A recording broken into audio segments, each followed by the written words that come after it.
कभी ऐसा लगता है कि सब कुछ ठीक है, फिर भी मन में एक अजीब सी बेचैनी है। आज हम एक ऐसे प्राचीन ज्ञान को समझने की कोशिश करेंगे जिसने हजारों सालों से इसी बेचैनी का जवाब दिया है। हाँ, हम बात कर रहे हैं बुद्ध की शिक्षाओं की, जो मन की शांति का एक रास्ता दिखाती हैं। तो सवाल ये है कि सब कुछ होते हुए भी हम अक्सर बेचैन और अनसेटिस्फाइड क्यों महसूस करते हैं। ये एक ऐसा सवाल है जो हम सब कभी ना कभी खुद से जरूर पूछते हैं। आखिर इसकी वजह क्या है? और कमाल की बात यह है कि ये सवाल कोई नया नहीं है। करीब 2500 साल पहले एक मन के महान चिकित्सक ने इसका जवाब दिया था। उन्होंने न सिर्फ हमारी इस बेचैनी को डायग्नोज किया, बल्कि उसका एक बहुत ही प्रैक्टिकल इलाज भी बताया।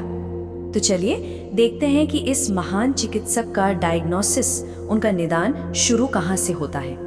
उन्होंने जीवन की सबसे पहली और बुनियादी सच्चाई को पहचाना, जिसे उन्होंने पहला आर्य सत्य कहा। उन्होंने इसे नाम दिया दुख। अब देखिए, दुख शब्द सुनकर लगता है कि सिर्फ दर्द या उदासी की बात हो रही है, पर इसका मतलब कहीं ज्यादा गहरा है। ये वो हल्की सी बेचैनी है जो किसी अच्छी चीज के खत्म होने पर होती है, या वो तनाव जो भविष्य की चिंता से आता है। ये असंतोष की एक गहरी भावना है जो जीवन के उतार चढ़ाव जैसे बीमारी, बुढ़ापा, इन सब से जुड़ी है। बुद्ध के हिसाब से ये जीवन की एक फंडामेंटल कंडीशन है। अब हाँ, ये सुनने में थोड़ा हैवी लग सकता है, राइट? लेकिन बुद्ध की शिक्षाओं की खूबसूरती यही है कि वो सिर्फ समस्या बता के लुकते नहीं हैं, वो एक उम्मीद की किरण भी दिखाते हैं। जैसा कि उनका ये विचार है, आपका अतीत कितना ही कठिन क्यों न हो, आप हमेशा एक नई शुरुआत कर सकते हैं। तो मतलब ये डायग्नोसिस एक अंत नहीं, बल्कि एक नई शुरुआत है। तो ठीक है, दुख जीवन की एक सच्चाई है, मान लिया। पर सवाल ये है कि इसका सोर्स क्या है, ये आता कहाँ से है? और यहीं पर हम उनके डायग्नोसिस के दूसरे और शायद सबसे जरूरी कदम पर पहुंचते हैं। बुद्ध ने एक बहुत ही गहरी बात कही। उन्होंने कहा कि आपके बड़े से बड़ा दुश्मन भी आपको उतना नुकसान नहीं पहुंचा सकता जितना आपके अनियंत्रित विचार पहुंचाते हैं। इसका मतलब साफ है, हमारी तकलीफ का असली सोर्स बाहर की दुनिया में नहीं, बल्कि हमारे अपने मन के अंदर है। ये हमारे मन की कभी न खत्म होने वाली इच्छाओं यानी तृष्णा से पैदा होती है। इसे समझने के लिए ना, क्रोध का एक बहुत ही जबरदस्त उदाहरण है। वो कहते हैं कि क्रोध को पाले रखना गरम कोयले को पकड़े रहने के समान है। इसमें इंसान खुद ही जलता है।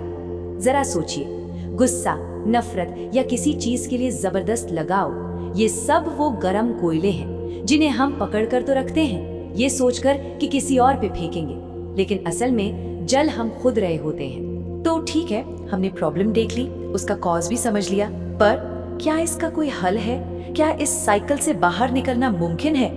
और यहीं पर तीसरा आर्य सत्य सामने आता है, और जवाब है हाँ, बिल्कुल संभव है। बुद्ध ने सिखाया कि दुख का अंत किया जा सकता है।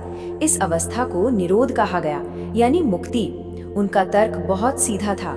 अगर तकलीफ हमारी इच्छाओं से पैदा होती है, तो उन इच्छाओं को कंट्रोल करके हम तकलीफ से भी आजाद हो सकते हैं। ये पूरा सिद्धांत एक छोटे से वाक्य में बहुत खूबसूरती से सिमट जाता है। You only lose what you cling to. मतलब हम सिर्फ वही खोते हैं जिससे हम चिपक जाते हैं। हमारी पीड़ा का कारण चीजें नहीं, बल्कि उन चीजों से हमारा अटैचमेंट, हमारा चिपकाव है। और जब ये चिपकाव खत्म, तो खोने का डर भी खत्म। तो डायग्नोसिस हो गया, कारण पता चल गया, और ये भी मालूम है कि इलाज मुमकिन है। पर अब सबसे बड़ा सवाल, वो इलाज है क्या? वो कौन सा प्रैक्टिकल रास्ता है जिस पर कोई भी चल सकता है? इसी को चौथा आर्य सत्य कहा गया, अष्टांगिक मार्ग या द 8-fold पाथ। ये कोई सख्त नियमों की लिस्ट नहीं है, बल्कि जिंदगी जीने का एक पूरा फ्रेमवर्क है। इसे मोटे तौर पर 3 हिस्सों में बांटा गया है। पहला है प्रज्ञा, यानी सही समझ। ये दुनिया को वैसे देखने के बारे में है जैसी वो असल में है, बिना किसी फिल्टर के। दूसरा है शील, यानी सही आचरण। ये हमारे काम, हमारी बोली और हमारी रोजी रोटी से जुड़ा है, ताकि हम किसी को नुकसान ना पहुंचाएं। और तीसरा है समाधि, यानी मेंटल डिसिप्लिन। ये ध्यान और माइंडफुलनेस के जरिए मन को ट्रेन करने की प्रैक्टिस है। ये 8 कदम मिलकर जिंदगी में एक बैलेंस लाते हैं। इन सब में एक शब्द आता है, सही आचरण। सुनने में तो बड़ा सिंपल लगता है, पर इसका असली मतलब क्या है? क्या सिर्फ कुछ नियमों को फॉलो कर लेना ही सही आचरण है? चलिए इसे एक छोटी सी कहानी से समझते हैं। एक कहानी है बड़ी प्यारी सी। एक किसान ने बुद्ध के प्रवचन का आयोजन किया। पूरा गांव इकट्ठा हुआ। लेकिन हैरानी की बात यह थी कि जब प्रवचन शुरू हुआ तो खुद आयोजक, वो किसान ही गायब था। बाद में पता चला कि ठीक उसी वक्त उसका बैल बहुत बीमार पड़ गया था और वो उसकी जान बचाने के लिए भाग गया था। अगले दिन जब लोगों ने उस किसान की शिकायत की तो बुद्ध मुस्कुराए और उन्होंने कहा, आप सब तो केवल मेरा प्रवचन सुनने आए, पर उस किसान ने मेरे प्रवचन को जी कर दिखाया। करुणा को चुनना ही असली धर्म है। यही है सही आचरण का असली मतलब, सिर्फ नियमों को जानना नहीं बल्कि करुणा को अपनी जिंदगी में उतारना। तो इस पूरी बातचीत से हम क्या जरूरी बातें साथ ले जा सकते हैं? पहली, हमारी तकलीफ का सोर्स बाहर नहीं बल्कि हमारा अपना मन है। दूसरी, अच्छी बात यह है कि प्रैक्टिस और डिसिप्लिन से मन को ट्रेन किया जा सकता है। और तीसरी, शांति का रास्ता किसी एक्सट्रीम पर नहीं बल्कि संतुलन में है, जिसे मध्यम मार्ग भी कहते हैं। और आखिर में बुद्ध का एक ऐसा विचार जो शायद इन सारी शिक्षाओं का निचोड़ है और एक प्रैक्टिकल रास्ता भी दिखाता है। अतीत पर ध्यान मत दो, भविष्य के बारे में मत सोचो, अपने मन को वर्तमान क्षण पर केंद्रित करो। शायद हजारों सालों के ज्ञान का सार इसी एक पल में छिपा है, प्रेजेंट में जीने की कला में।